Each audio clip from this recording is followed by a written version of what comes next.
Esta es la sección ¿Quiénes quieren las mentiras de la semana? Y vamos a iniciar con una que seguramente todos vimos, porque corrió toda la semana. ¿Se acuerdan de una mentira que aterriza en avión? Falso que aeronave se haya atascado en un bache del AIFA. Y es que es de risa lo que se les ocurre, lo que inventan, pero circula masivamente la desinformación en redes sociales. El pasado 26 de marzo se desató una campaña de mentiras contra el Aeropuerto Internacional Felipe Ángeles en las redes sociales. Circuló un video que se mantuvo durante toda la semana, ya decía yo, donde se muestra un avión atascado sobre una pista de un aeropuerto, asegurando que se trataba de un bache en la pista del Aeropuerto Internacional Felipe Ángeles. Pero resultó falso, y hay que decir, las pistas del AIFA están en perfecto estado. Las imágenes corresponden al aeropuerto Vanguardia de Villavicencio, en Colombia. Estas imágenes son del 23 de marzo de 2024, como lo acreditan notas periodísticas de aquel país. Esta videograbación tiene varias versiones en las que se escucha la voz de una persona de acento colombiano, los auxiliares del aeropuerto con chalecos naranjas, las escaleras azules y el logo de Avianca, que es una aerolínea que, por cierto, no viaja desde el Aeropuerto Internacional Felipe Ángeles. Los odiadores del presidente y sus cuentas robotizadas también cada vez son más estridentes y obvios, quizás ya sin el ánimo de que alguien les crea. Bueno, y como se dice en el argot periodístico, pero cómo vuelan las mentiras. Ante estas noticias o situaciones, lo que se les ocurre a los odiadores del presidente y de la Cuarta Transformación es mentir. ¿O no? Juzgue usted. Vamos con la siguiente. Miren, esta también es otra de risa y la verdad es que una falta absoluta de rigor periodístico. Fabrican documento para decir que la Unión Europea califica de populista al gobierno mexicano, pero esto es falso. El 27 de marzo de 2024, la revista Proceso publicó una nota fechada en Bruselas, en la que cita un documento interno de la Unión Europea, donde se califica al gobierno de mexicano de populista. Esto es lo que dice la revista Proceso, pero resultó una falsa mención. Ya saben que ante la publicación de una mentira, pues no se hace esperar el nado sincronizado y pues le entraron contra muro Político MX y la revista Unimedios y otros muchos en las redes sociales también, así como uno de los líderes de los bots pagados contra el gobierno y el presidente Andrés Manuel López Obrador, la cuenta ya muy conocida de José Díaz, que encabeza el hashtag narcopresidente cada día. La nota de Proceso señala que el documento expresa que, voy a citar a Proceso, pese a la promesa de hacer frente a la corrupción y que la pobreza sigue siendo en gran medida un trabajo en curso, la agenda populista de López Obrador goza de un apoyo significativo entre la población mexicana. En una revisión al texto preparado para la guía de los expertos electorales, así se llama el documento, que la Unión Europea enviará a las elecciones en México, no califica al gobierno del presidente López Obrador, así como lo dice la revista Proceso. Y además, buenas noticias, reconoce el amplio apoyo social que tiene. La palabra populista salió de la pluma de quien escribió esta nota en Proceso.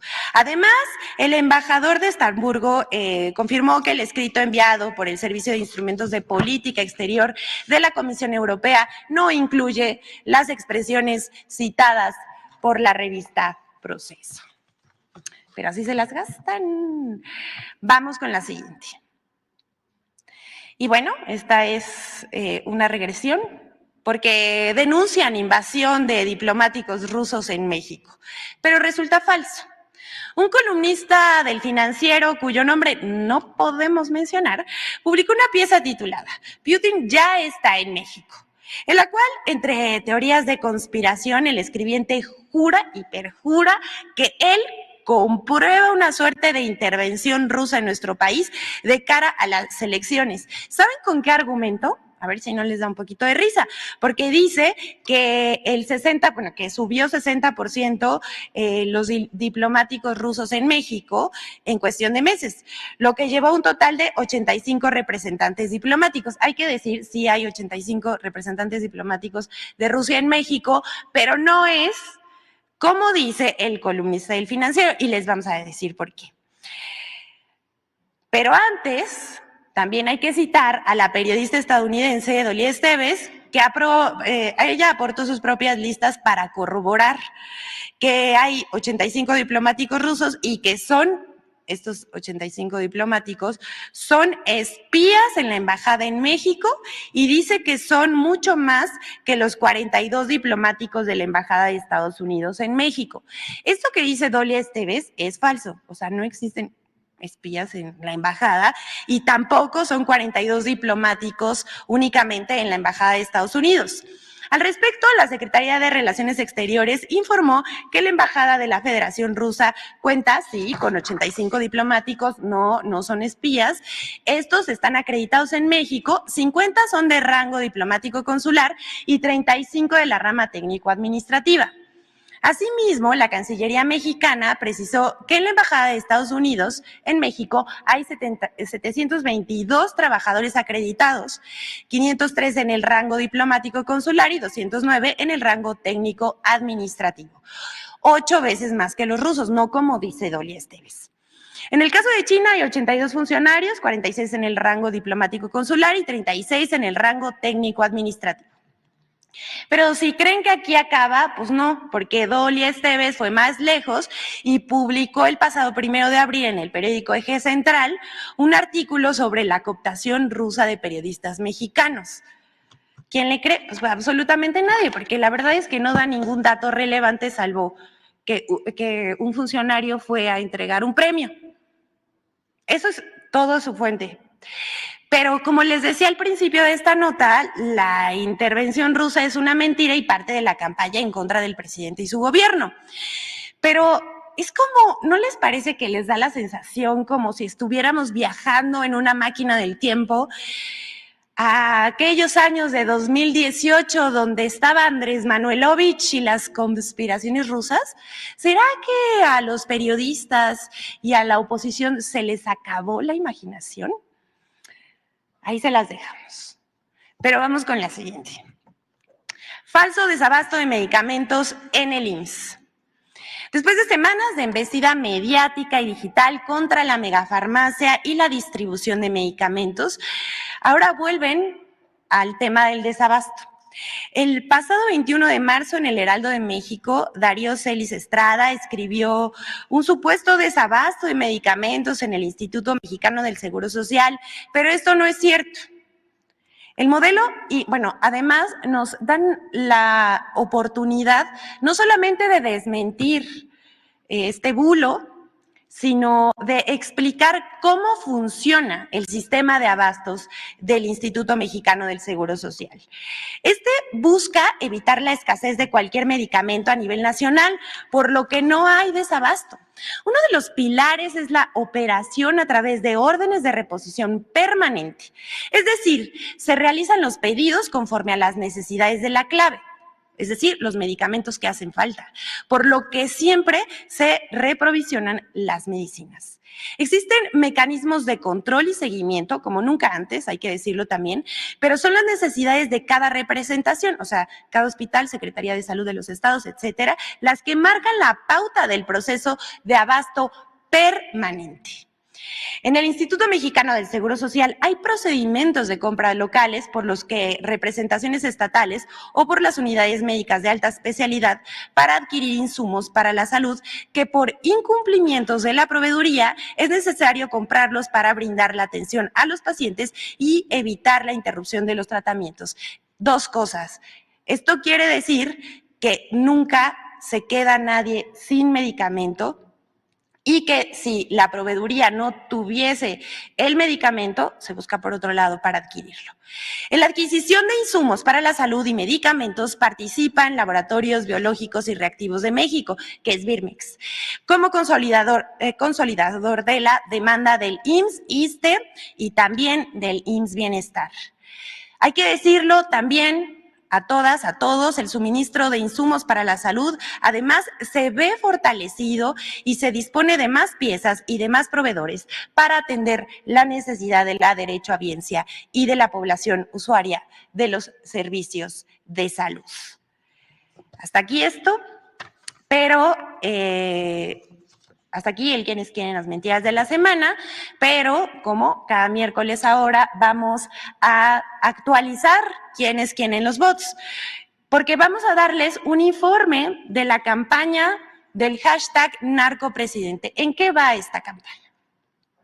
Se cumplen ya 2 meses desde que en México comenzara una de las mayores campañas digitales artificiales que se haya conocido en la historia de los hashtags vinculados a el presidente Andrés Manuel López Obrador, una candidata presidencial. A ellos los quieren vincular con el narcotráfico. Y esto es un estudio que realizó Julián Macías, analista de redes, y que es la cabeza del proyecto Pandemia Digital. En su informe sobre esta campaña, Macías registra la etiqueta más usada, que es narcopresidente AMLO y sus variantes. Estas han tenido 20 millones de tweets publicados por 350,000 cuentas diferentes y narcocandidata Sheinbaum con más de 10 millones de tweets. El analista español señala que aunque son numerosos los indicadores que apuntan a la artificialidad de la campaña, podríamos indicar 3 principalmente. Y ahí va el primero. ¿Me pueden pasar la gráfica que sigue? Que esta es muy significativa. El primero es que cada día la distribución de tipos de tweets siempre fue constante. ¿Qué creen? De estos 20 millones de publicaciones, solamente el 1% son tweets originales, frente a un 70% de retweets, 25% de respuestas y 5% de menciones aproximadamente. Imagínense, este es el tipo de campaña que se traen. Y además, ni siquiera coinciden los datos. Si fuera orgánica, no solamente sería el 1% de los tweets que se publican. Pero vamos con otro elemento que confirma el uso de bots, robots o cuentas automatizadas. Y esta es la publicación de millones de tweets con los mismos errores ortográficos, como ya lo hemos visto en otras entregas. En los hashtags y la repetición de las mismas cuentas son retuiteadas y hay otras cuentas de las campañas con hashtags correctos o incorrectos. En estos 2 meses se lanzaron más de 4 millones de tweets con hashtags que tenían alguna falta de ortografía desde 182,000 cuentas. La activación masiva de manera coordinada coincide en el tiempo con 2 artículos publicados, que esto también ya lo hemos dicho, pero es muy importante reforzarlo, el 30 y 31 de enero por medios internacionales, la Deutsche Welle y ProPublica, que fueron difundidos masivamente en Twitter por un troll center de la oposición, por 60,000, el de la Deutsche Welle, y 90,000, el de ProPublica, que fueron difundidos solo por Twitter. Esto es inusual, porque en Facebook no tuvo tanta repercusión. Si hubiese sido cierto lo que la distribución hubiera sido orgánica, se hubiera distribuido más en Facebook, porque el usuario ahí tiene el poder de publicar lo que se encuentra y hacerlo, pero no por supuesto, no con estos tipos de etiquetas. Pero no sucedió así y los motores ni de Twitter ni de Facebook se hacen responsable de la cantidad de mentiras que circulan por sus plataformas. Esto también hay que decirlo. Las 3 cuentas que más compartieron estos artículos fueron, ahí les va, por supuesto, el expresidente panista Felipe Calderón, Claudio X González y Agustín Antonetti, que ustedes recordarán que él forma parte de la Fundación para la Libertad de Argentina y es miembro de Atlas Network, una organización que también, ya hemos dicho, es financiada por Estados Unidos. También está Ricardo Salinas Pliego y José María Aznar, y que es una de las impulsoras de la campaña digital en el exterior. Llama la atención también la elevada cantidad de tweets publicados por las cuentas más retuiteadas del Troll Center. Y aquí, si me pasan, por ejemplo, la siguiente, por favor. Ahí, bueno, ustedes no alcanzan a ver, pero les vamos a compartir este documento. Estas cuentas son las que son, digamos, la base para generar la tendencia. Y está Río, Melissa Belli, Lizzy G, Leti Maldo, José Díaz o Laura Mex, que lo mismo mandan mensajes con el hashtag narcopresidente AMLO que mensajes de ataque contra una candidata y a favor de la candidata de los conservadores. Hay algunas joyas. Por ejemplo, se emitieron 1.008.000 tweets publicados con la etiqueta narcopresidente AMLO con un 0 en lugar de una O. 1.000.000, imagínense. 1.000.000 de personas no se equivocan en la misma cosa al mismo tiempo. Con esto comprobamos que de las 137.000 cuentas destacan, además, Sociedad Civil MX de Claudio X González y la propia cuenta de Claudio X González, Javier Lozano, Emilio Álvarez y Casa y las guacamayas. Estas son de las más retuiteadas y compartidas. Como se puede apreciar durante todos los hashtags analizados, apenas superan el 1% de los tweets originales, siendo las cuentas Diana las que más capitalizan la mayoría de la conversación. Las 50 cuentas que reciben más retweets suman más del 50% de la actividad total, como ya describió el investigador Carlos Augusto Jiménez al analizar el hashtag narcopresidente AMLO02. Aquí está. Pero en resumen, la narcocampaña durante estos 2 meses sumó en total unos 30 millones de tweets publicados. Esto sumando tweets originales, menciones, respuestas y retweets. Por parte de más de 300.000 cuentas únicas usando hashtags como narcopresidente AMLO y al menos 80% de esta actividad es artificial y solo el 1% son mensajes originales. A esto, pues por supuesto, agregar que la mayoría de los tweets se producen en el extranjero. Aquí está este mapa donde nos dice que solamente el 40% de los mensajes se publican en México. Los demás vienen del exterior, sobre todo de Argentina, Colombia y España. Pero si creen que nada más de Latinoamérica, pues se equivocan, porque también están países de África y Asia. También está China, India, Rusia y un largo etcétera como Australia.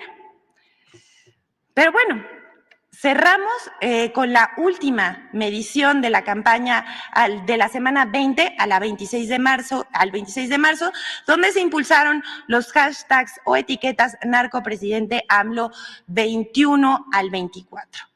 Lo curioso es que las principales cuentas que impulsan la campaña con estas etiquetas o hashtags esa semana fueron Felipe Calderón, Javier Lozano, Joaquín López Dóriga, Ricardo Salinas Pliego y casi siempre aparece Claudio X González.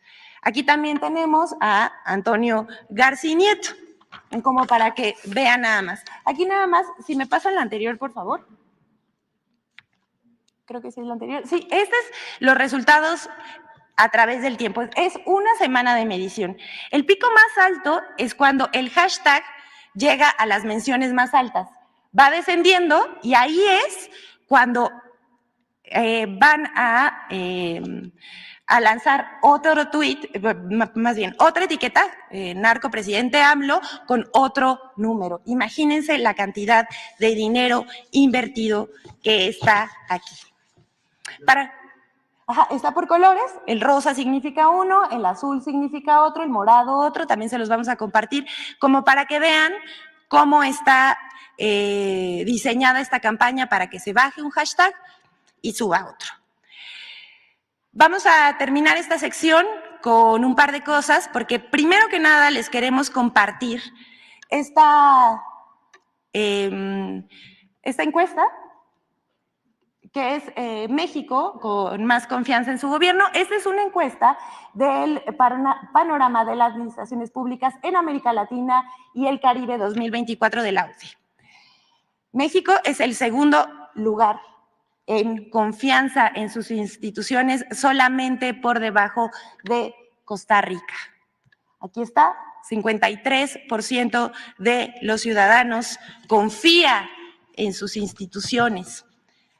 Y nada más para que vean de qué tamaño es la campaña, ahora vamos a ir con el video de Infodemia sobre el manejo de los casos de violencia, cómo los medios de comunicación manejan este tipo de casos para maximizarlos y tratar de generar una percepción de violencia en nuestro país. Vamos a verlo.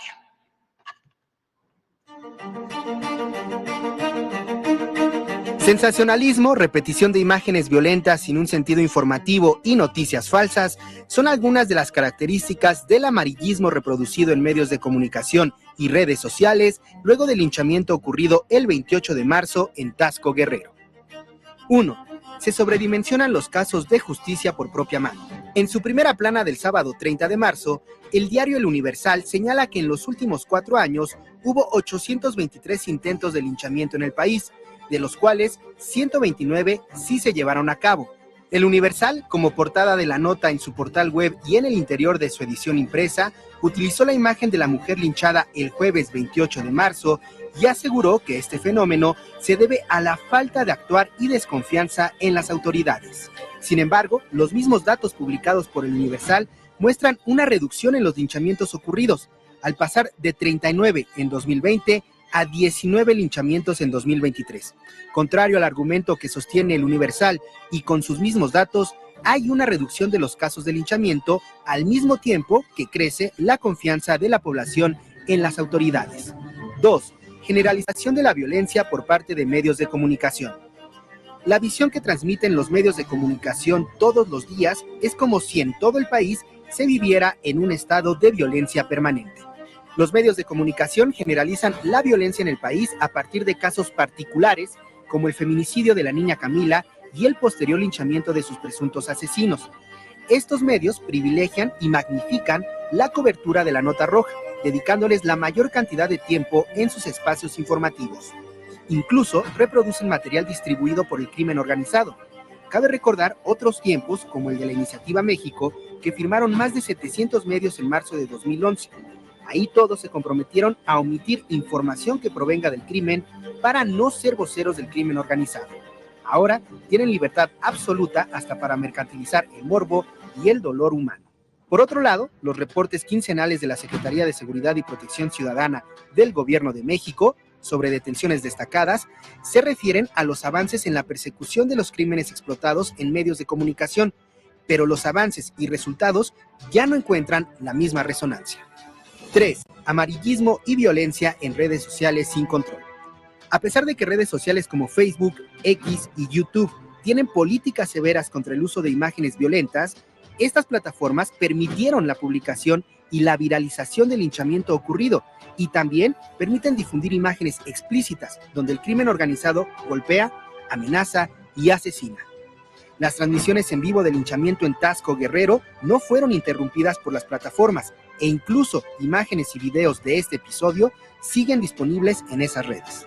En estas redes sociales también fueron permitidos los mensajes de odio y los llamados a continuar el linchamiento de los presuntos responsables del asesinato de Camila, apología del morbo e incitación a la violencia.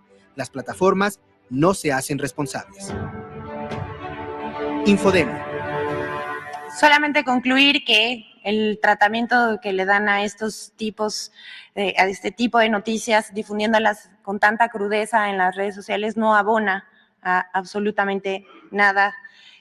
Hay algunas políticas de las redes sociales, es que niños de 13 años están viendo redes sociales y ni siquiera ponen un warning, una advertencia de que hay contenido violento. Se difundió y se han difundido durante las últimas semanas videos muy violentos en las redes sociales y las plataformas, tanto X como Facebook como YouTube, transmiten íntegros tanto los noticieros como las imágenes que suben los usuarios. Responsabilidad periodística para los medios de comunicación con sus audiencias y con los menores de edad que están viendo. Respeto a las familias también es muy importante, y a las plataformas digitales también responsabilidad y políticas más severas contra este tipo de imágenes. No solamente estas, sabemos que hay también otros tipos de violencia contra la niñez. Es cuanto, señor presidente. Muchas gracias.